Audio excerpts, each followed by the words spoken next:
KTRS. Larry Stendebach is with us from First Rule Film and Technology. He's our tech guru.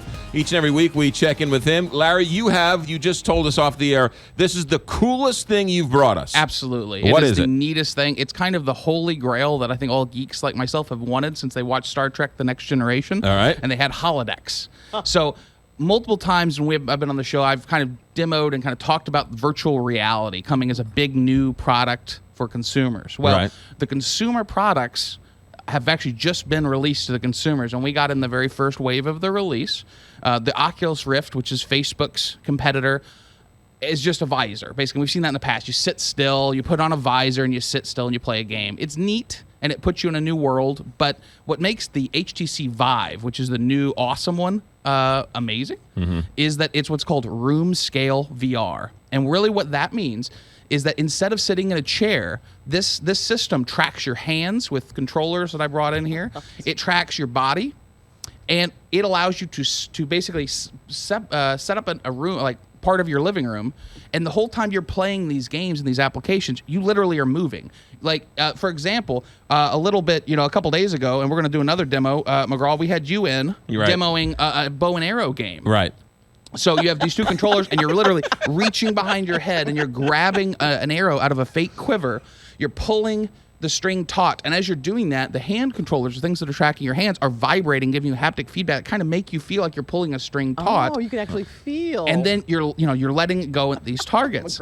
And what the amazing thing is that you're not standing still. Literally, you have to move. If you drop an arrow, which I think you did at one point in time, you had to bend down like on a knee Yeah. and grab the arrow from the ground. Not only that, it's really kind of hard to explain on the radio, but you put this headset on and you have these hand controllers, these wireless hand controllers, and you enter into a 360-degree world. Yes. So if you turn around, you take the arrow out of your back and you shoot the target behind you, or you shoot it off to the side or whatever else.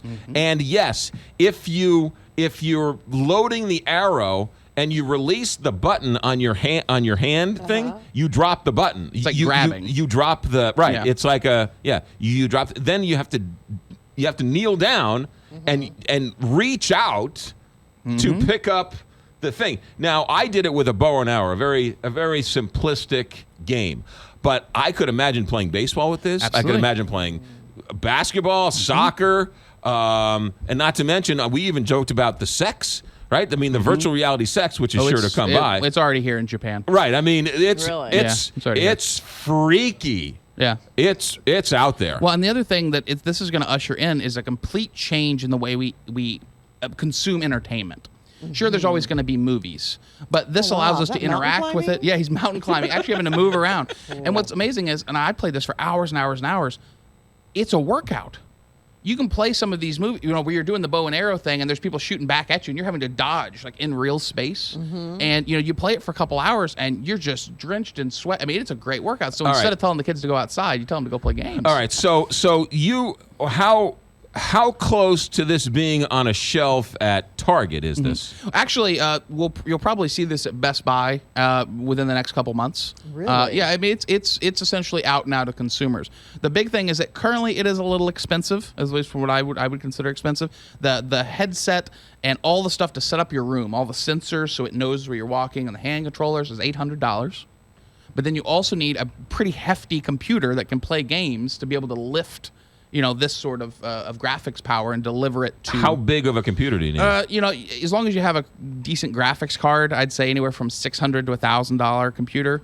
But I've seen people build... But people have those. Yeah, and normally. if you throw in a $300 graphics card, you should be fine. But I've seen people build $5,000 computers just to play VR. Now you've It's crazy. you've also had a TV so people not playing the game can watch you. Exactly. So you can, while, for example, when you're playing the Arrow game here, we're actually able to see, what's going on your screen.